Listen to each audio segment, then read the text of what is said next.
welcome Cherry, who is right now a member of our church, but he's also part of the licensed lay worship program at the United Church of Canada.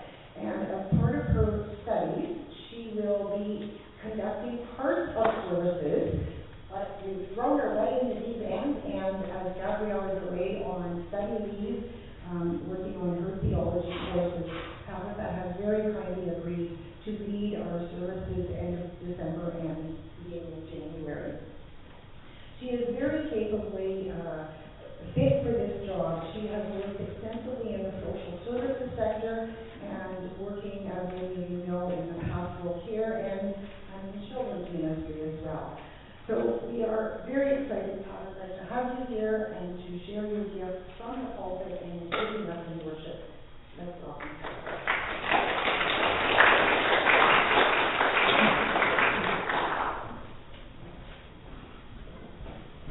Good morning. Is everyone here well? Before we get going, can everyone hear me? Excellent. Okay. All right. So I'd like to welcome you and ask you to join me in the call of worship that is on the screen or in your bulletin. Come and worship.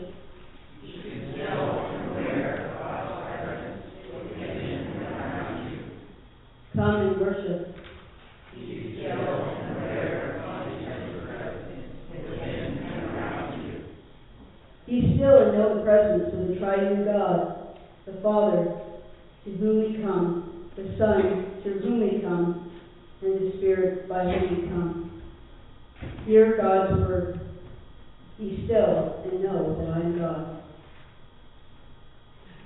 Would you join me in welcoming each other by passing the peace? The grace of the Lord Jesus Christ, the love of God, and the fellowship of the Holy Spirit be with you. And also with you.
Large children, please. Yes.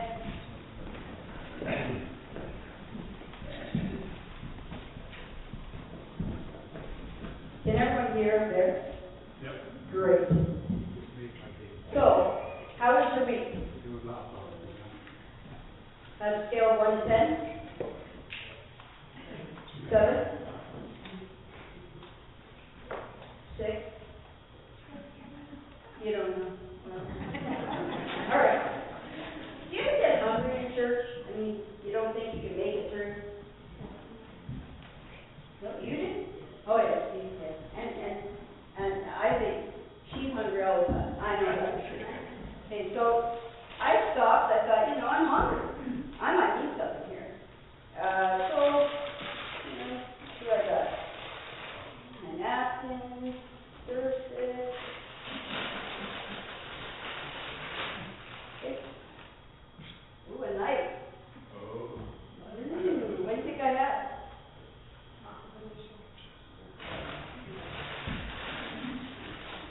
Salt and ketchup? Some missing in here, though. I would say there had to be a hamburger other than I didn't get a hamburger. Oh, I was getting like one of those biscuits, those egg biscuits. How did I get everything other than the egg biscuits? I might have actually, but let's pretend I didn't say that. Okay, so wouldn't you think that if I was going to go to Tim Hortons to get an egg biscuit and I got the things to put on it, wouldn't it have been smart for me to get that egg biscuit? Pretty much, right? So that kind of falls in line with our story today, which is Mary and Martha. Are you familiar with who Mary and Martha are? Not a rock band. No. They're two sisters, and they lived together. And Jesus and the disciples were going along, right? And they came upon Mary and Martha graciously said, "Hey, you want to come by and I'll cook a meal and we'll visit." Well, of course, however many men. How many men were with Jesus? 12, and Jesus, and maybe some women were there too. They just didn't say that. So you got a whole house full of people coming, and maybe you didn't really know. So you would think it would be important that she would have the food in the house, right? But in this story, it wasn't about the food that was important. So Martha's off, doing everything she's supposed to do to get things ready. And she comes and she says, "Jesus, did you get my sister to help me? I mean, I'm doing all the work." And what did Jesus say, And I'll tell you what he said. He said, "Martha, Martha, you're concerned about so many things. None of that's important. But what is important is what Mary chose." Oh, you're lucky you get to be Mary. So Mary was sitting there. In those days, they didn't have comfy chairs. She was sitting there on the floor, and she's listening to everything Jesus is saying. So, there's Martha, trying to get everything to be nice and everything's right. And her sister's right. She's doing the more important thing. So sometimes, like I miss the most important thing in the bag, right? That we get so busy in our lives, whether we're playing our video games or talking with our friends or whatever, and we forget what might really be important. And in this situation, it was that Jesus was right there, and she was too busy. And in our lives, we can also be too busy for Jesus. So I'd like you, if you could, say a prayer with me. And we'll do it just like Gabrielle does, okay? Dear Jesus, help us to remember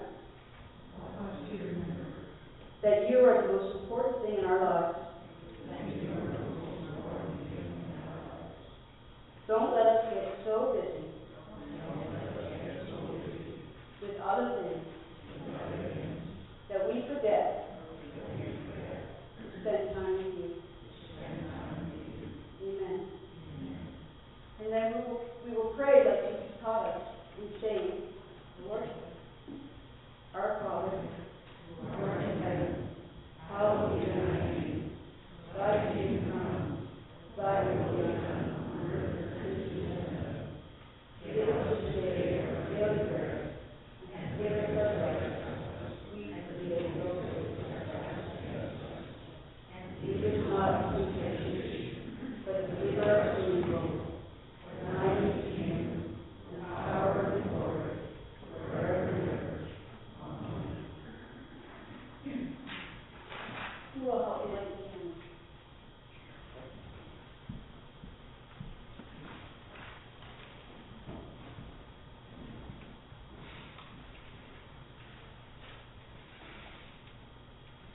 Jesus Christ is the light of the world. Jesus is our friend who loves us all. This time we can have some announcements.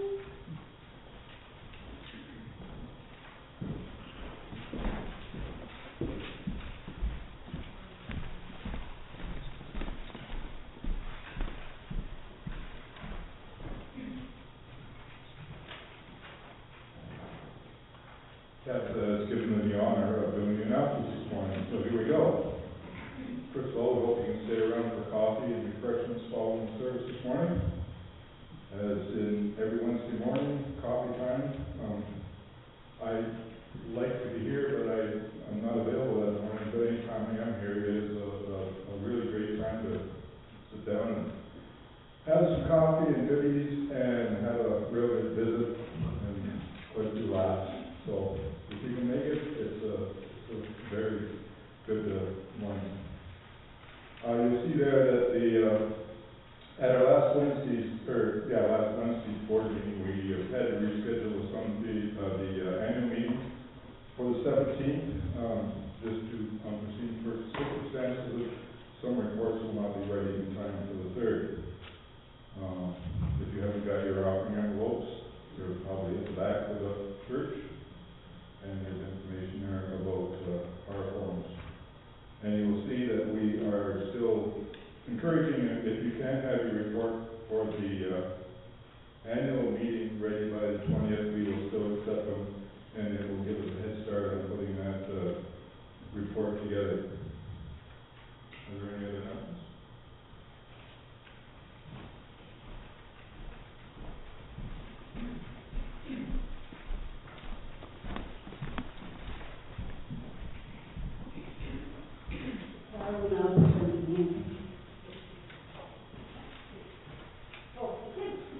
Where are you going to go, kid? Go and free. Wow, you don't make too much noise.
choir so much for that beautiful song. Do join me in the prayer of confession and assurance. God, for everything there is a time, and a time is now for our most precious commodity. Our flocks are all driven from birth to death. During times of joy and sorrow, work and play, business and pleasure, speech and silence, worship and church activities, tick-tock, tick-tock. We are all one, but all to this. Slow us down, Lord, for it is now simply remind us that only one thing is needful, that we be still before you, and to know you, our God. Amen.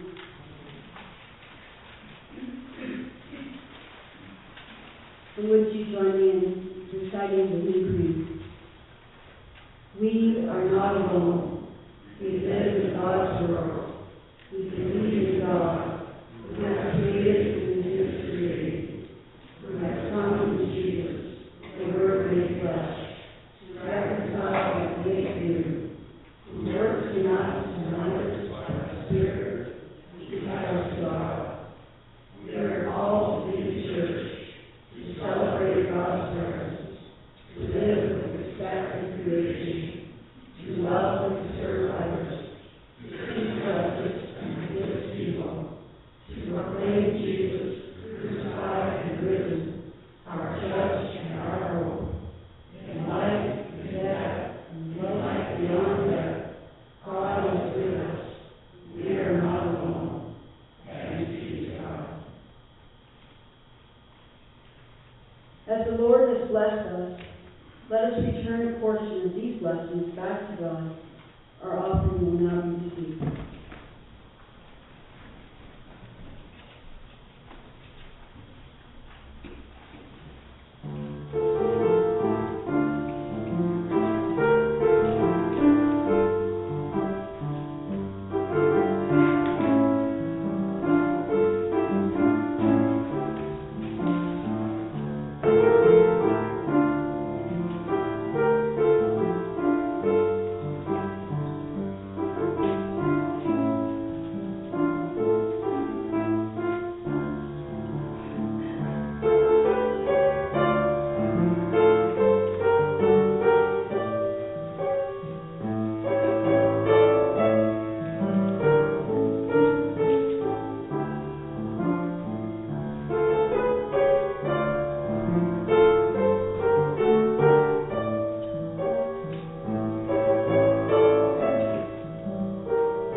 Extend your love to us, we pray. Amen.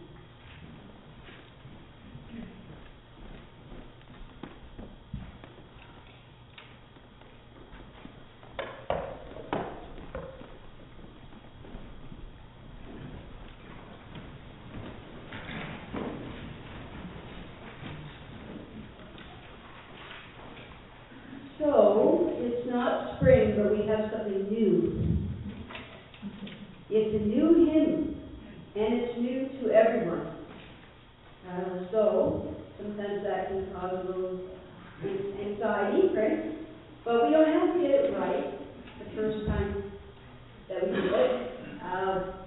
But it adds to our repertoire, and if you think about the words, you know, and it's a praise to the Lord. So I hope that you can follow along, and you know this won't be the last time. So if you miss it, then next time. All right, and it's called "O Lord, You're Beautiful" by Keith Green.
Today's scripture reading is taken from Ecclesiastes 3:1-8.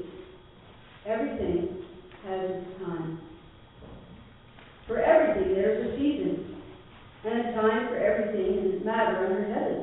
A time to be born, a time to die, a time to plant, a time to pluck up what is planted, a time to kill and a time to heal, a time to break down and a time to build up, a time to weep and a time to laugh, a time to mourn and a time to dance, a time to throw away stones and a time to gather stones together, a time to embrace and a time for refraining from embracing, a time to seek and a time to lose, a time to keep and a time to throw away, a time to tear and a time to sow, a time to keep silent and a time to speak.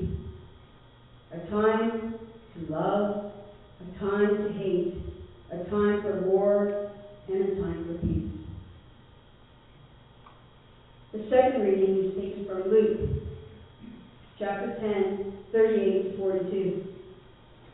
This is where Jesus visits Mary and Martha. As Jesus and his disciples went on their way, he came to a village where a woman named Martha welcomed him into her home. She had a sister named Mary, who sat down at the feet of the Lord and listened to his teaching. Martha was upset over all the work she had to do, so she came and said, "Lord, don't you care that my sister has left me to do all the work myself? Tell her to come here and help me." And the Lord answered her, "Martha, Martha, you are worried and troubled over so many things, but just one is needed. Mary has chosen the right thing, and it will not be taken away from her." This is the word of the Lord.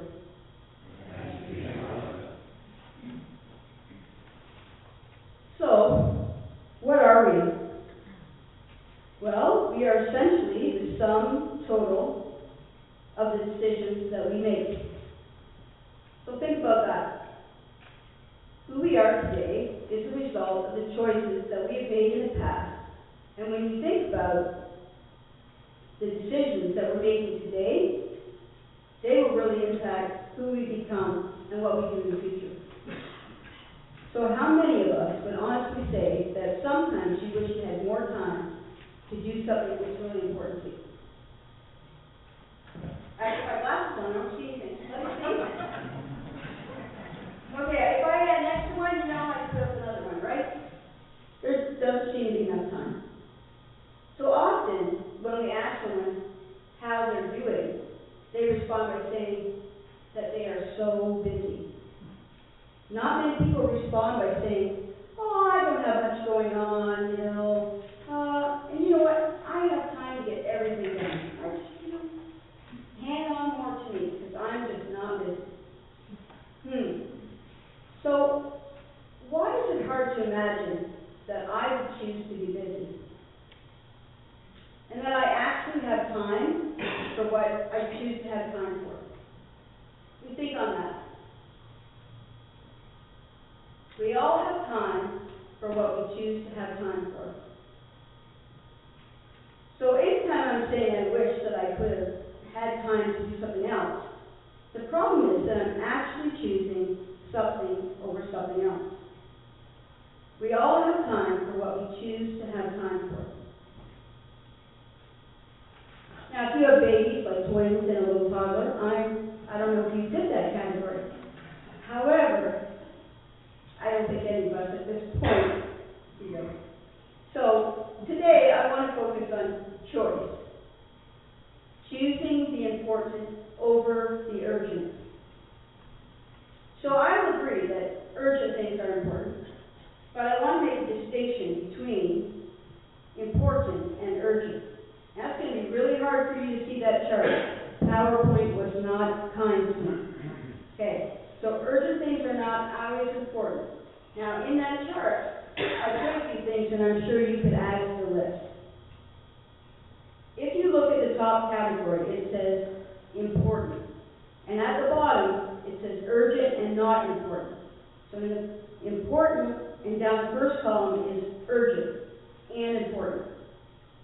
So I think we all agree with cleaning up vomit would be urgent. Now, it could be somebody else's job. It might be delegated. But definitely, you're probably not going to leave that around. And if the roof is leaking enough, you're probably going to get that repaired pretty quick, too. If you're sick or you're injured, you're probably going to want to go to the hospital. What about letting the dog out? Depends on how long he's waited. But if you wait, you might have another mess to clean up. So what about getting out of the house if there's a fire? I think we all agree that's pretty basic. Now what if your engine blows and your engine is gone? You might get a new car, but you might have to get that engine repaired, might be less, who knows? So being available for important relationships, I would say that's of high importance, and sometimes, you know, somebody's going through something, and in the moment, you need to be there. And what about plunging an overflowing toilet? I don't know, I've seen it have to do that a lot at my house. Not that I like it, no. Now, if we look at the other, at the top, you see, these things are important, but they're not necessarily urgent. So, I have to go grocery shopping. Now, if I leave myself that I have absolutely no food in the house, that might become urgent. Oil changes, that's important. Taking care of your house, spending time with family and friends, long-term care planning, and long-term financial budgeting. If I ask a lot of people at my age or earlier if they had a will or a power of attorney, they'd say, oh, no, but I know I should. So once again, a thing of saying that we recognize it's important, but it doesn't get done. What about exercise? Anybody do exercise here? Hey, there. All right. Budgeting. You know, a lot of people don't budget. They just fly by the seat of their pants. Managing your health needs. Eating well, nurturing your faith, serving others. And I put, because this is something I have to do, meal planning. So if anybody wants to help me with that, we'll talk after. So what would be not important, but urgent? So I said covering for others for planning.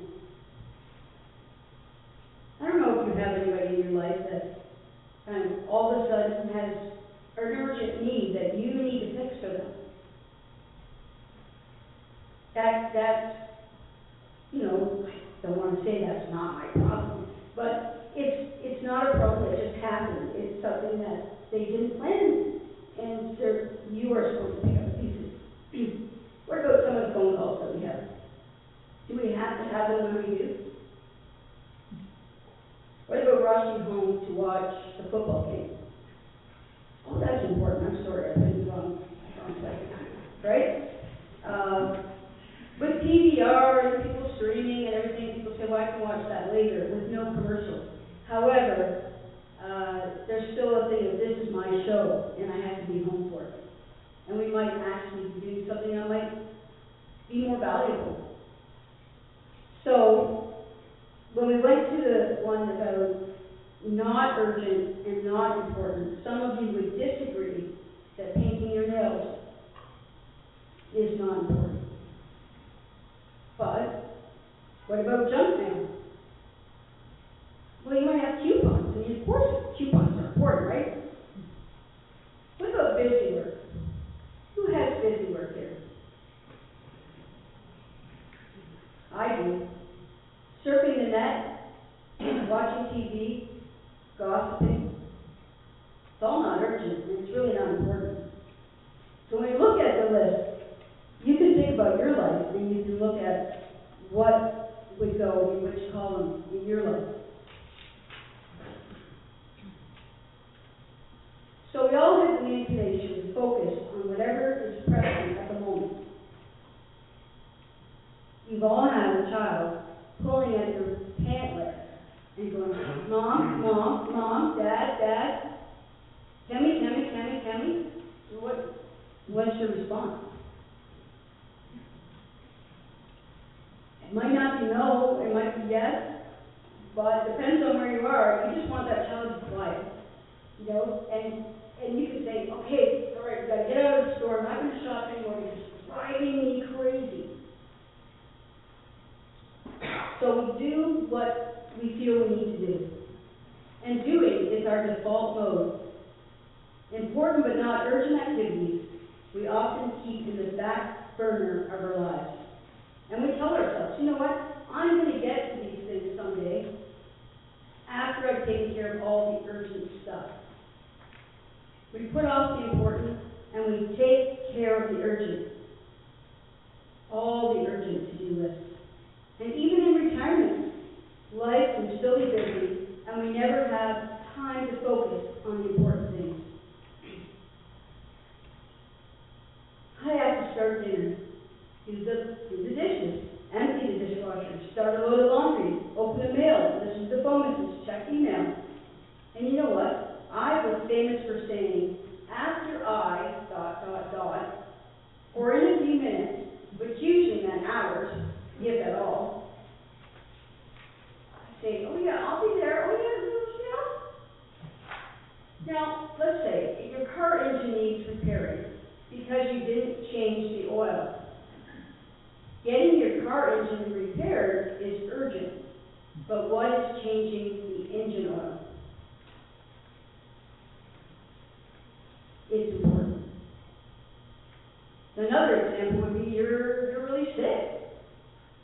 And maybe because you didn't take care of yourself, you didn't sleep, you got overwhelmed, you were doing too much, you didn't eat properly, and all of a sudden you're in a crisis. Well, of course, going to the doctor to get treatment for being sick is urgent. But taking care of your body so that you don't get sick is also important. So if we choose the important over the urgent, we won't have as many things to deal with that are urgent. But the opposite is never true.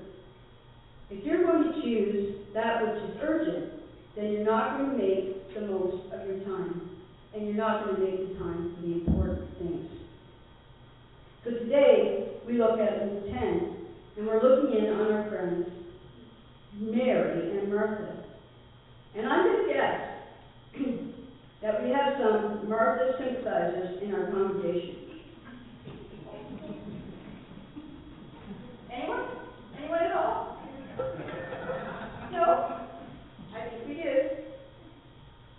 Okay, let's be honest, right? I think often that Mary got a bad rap.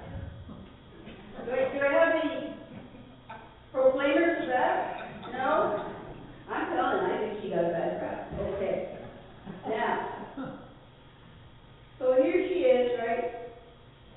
And she offers, Jesus and his friends come in, she offers for the master to come and visit in her home. And Mary, she sits down, and hangs on Jesus' every word. But Martha was pulled away because she had a lot to do in the kitchen. Later, she steps in and she interrupts him, saying, Master, don't you care that my sister has abandoned me in the kitchen? You should tell her to lend a hand. And what did the master say? Oh, sure. No, that's not what he said. He said, you're fussing far too much and getting yourself worked up over nothing. One thing is essential, and Mary has chosen it. It's the main course, and it won't be taken from her. So imagine someone you highly admire is coming to stay at your house, perhaps with little notice.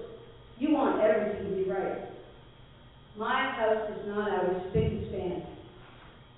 To prepare my home involves a lot of cleaning. And more cleaning. Shopping, baking, having all the laundry done, making sure there's toilet paper on the roll. Why, I've been known sometimes to even touch up paint. I had a great example growing up. In fact, the house that I lived in was so perfect. We only lived in a portion of the rooms because somebody might pop in. The time my mom spent preparing foods for guests was unreal. Frankly, she didn't appear that she enjoyed having company. She was so stressed out by making everything special. How many of you had bathroom linens that were for show and little fancy soaps?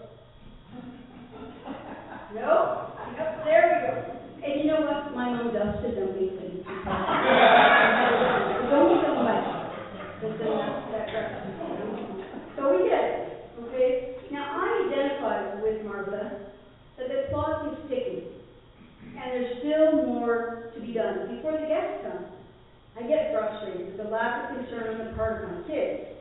Oh, well, it looks good, better than it did.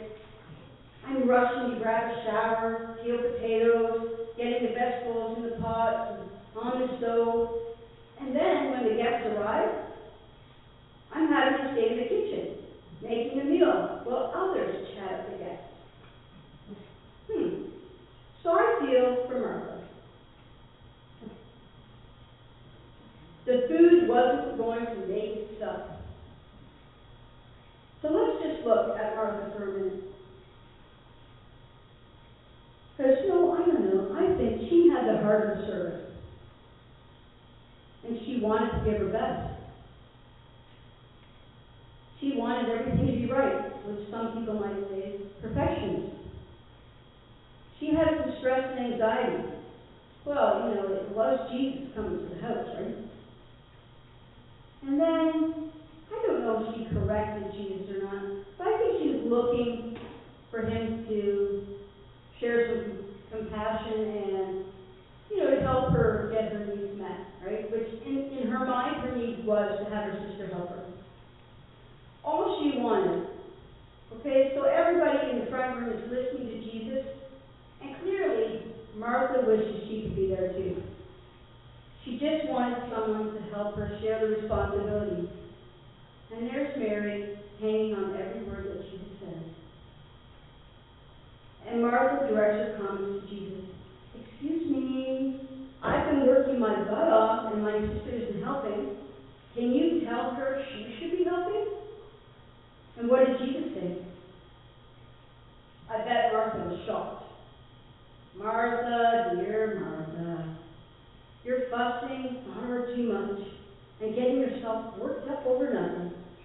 One thing is essential, and Mary has chosen it, the main course, and it will not be taken from her. This is a short little passage in the Bible, but you can just burn right in there. So Martha was busy. She was overwhelmed and focused on details that seemed important, but not what was important in the moment.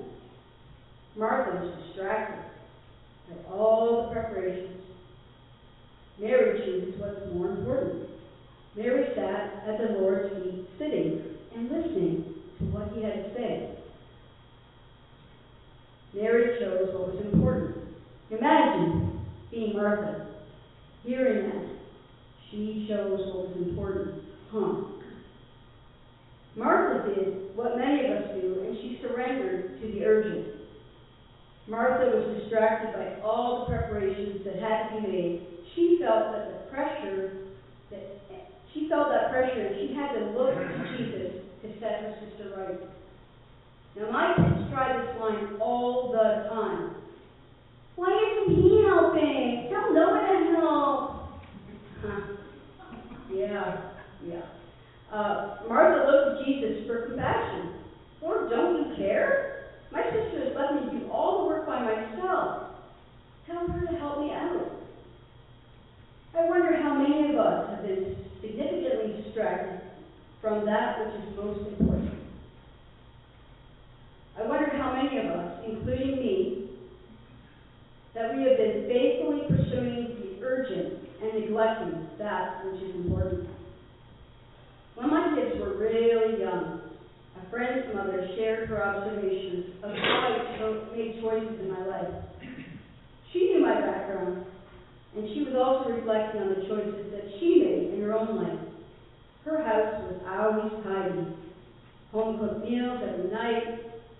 I don't know if she ironed the underwear and socks, but everything else I saw, it had a nice crease. But you know what? She said that I chose better. Sitting on the couch looking how disorganized everything looked, I was surprised at what she said. I had been truly present with my children and made them a priority over cleaning my house. It meant a lot to me. But as I mentioned earlier, I understand Martha. We fall back into old ways of being busy, being doers, and not human beings. What is most important when you think about it in your life? What is the most important thing that you have been distracted distracted from? What is the most important thing? Some of you would say that you've been distracted from spending time with Jesus. Maybe family. Maybe that you spent little time reflecting on how your choices align with God's heart. Some would say they're so busy doing things for other people that they haven't enjoyed the relationship. Busy in doing, but not in the being with. Others of us might acknowledge that our whole lives have revolved around our children, and that we have neglected some of our important relationships. For some, that's neglecting our marriage. So busy doing for the kids or for others, we get so distracted, we forget how important it is to nurture relationships. Some would say they neglect their physical body. So many things to get done, places to go, things I haven't had time to do. If I had the time, I'd eat better. I would exercise, but I never find time to fit it in. For some of you, the important could be something internal. A heart issue, grieving, loss, that you need to deal with, but you put it off. You've neglected it. But if it's really important and you haven't dealt with it, you have to ask yourself why. There will always be urgent and pressing issues. Hey, let's look back to the text in verse 41. Jesus answers here. He says, Martha, you're worried and upset about many things. Now, let's replace Martha's name for our own. Tabitha, Donna, Billy, Keith, Alan. Anybody else's name want to go in there? Right? We put our name in there. You have been busy and distracted by many things. And Jesus said, but only a few things are needed. And indeed, only one. And Mary has chosen what is better. And it will not be taken away from her. What has Mary done? She has chosen what is better. She has made a choice. So Martha surrendered to the urgent, but Mary chose what was important.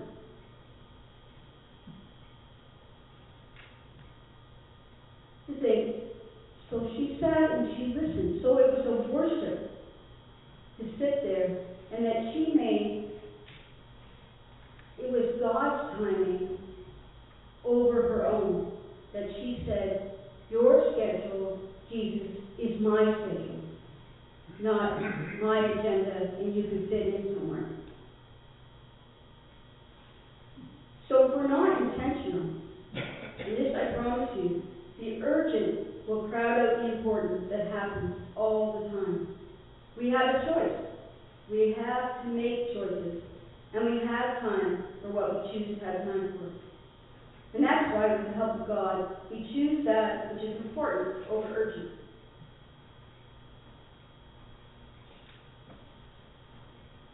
You know, when my dad was diagnosed with cancer, we had over 9 months until he passed away.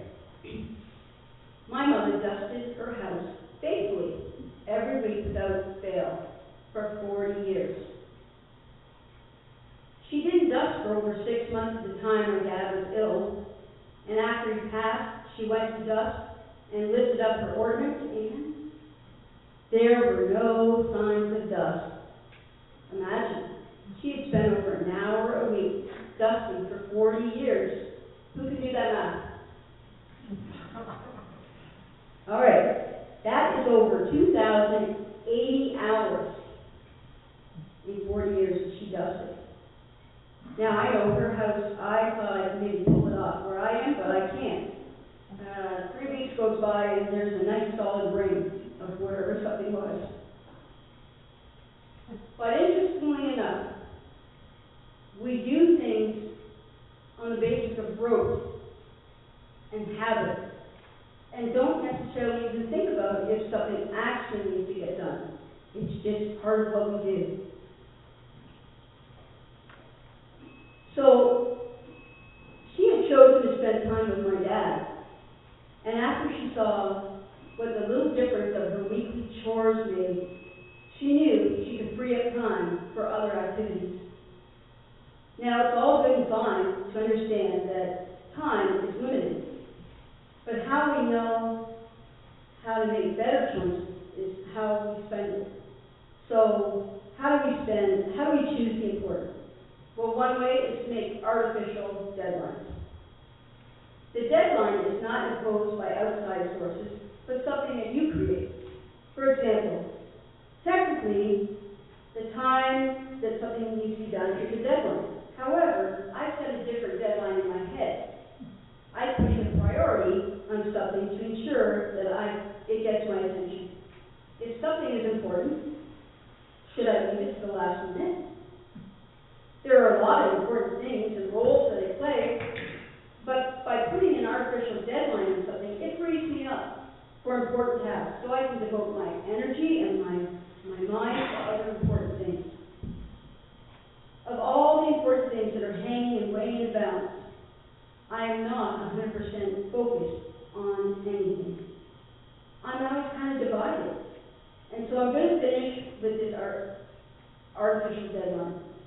Now, how often would I commit to working until I was finished? The problem is, are we ever finished?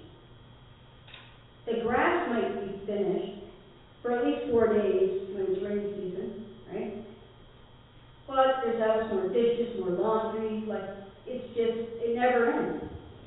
So you can be ensured that you don't get buried by a task by putting a hard end to when you are finished.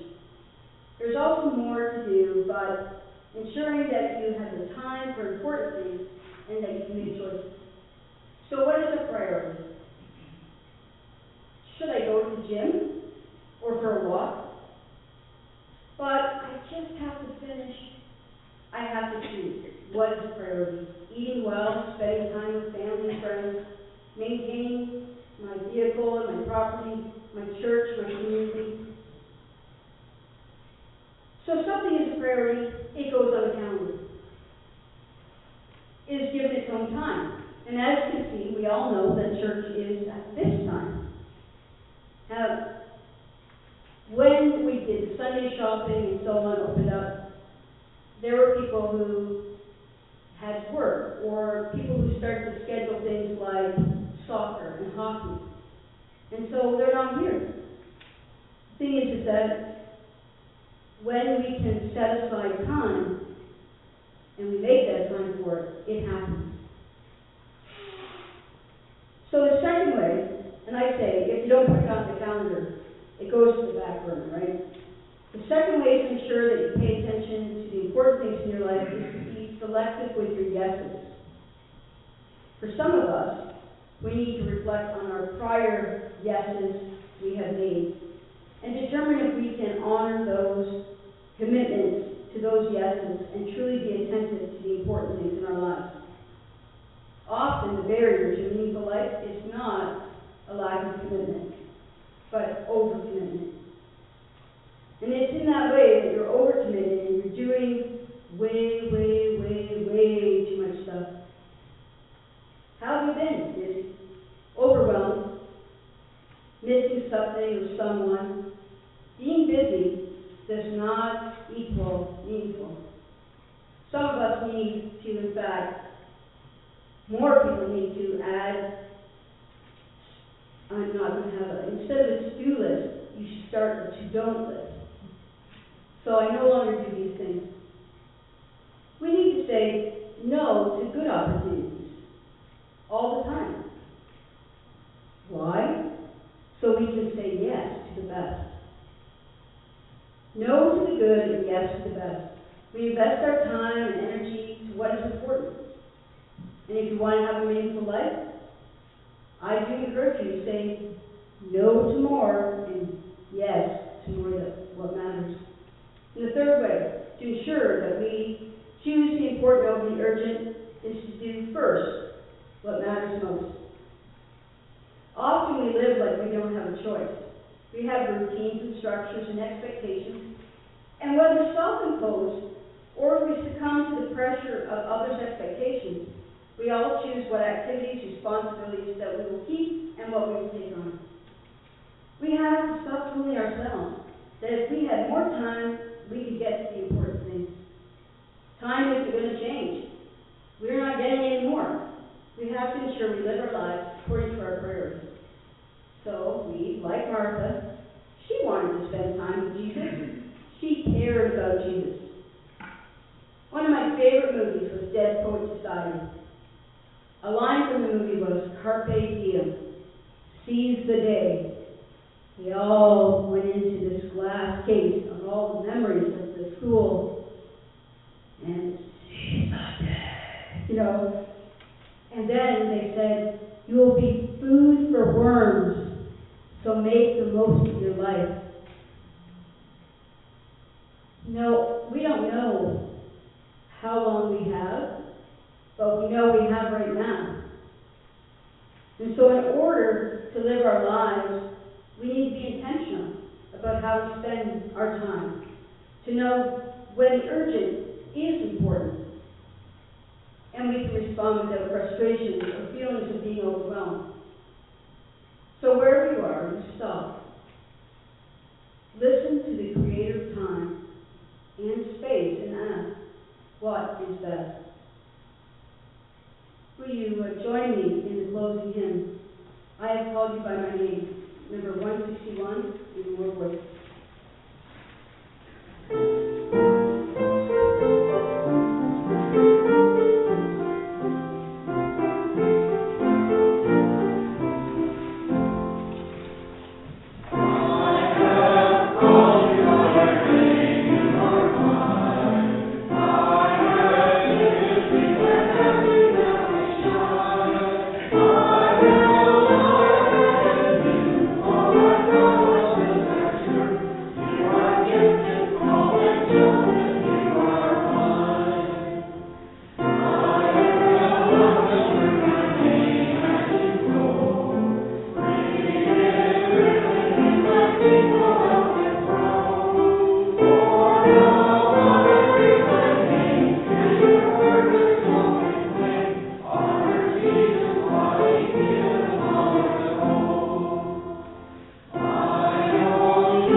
Let us pray.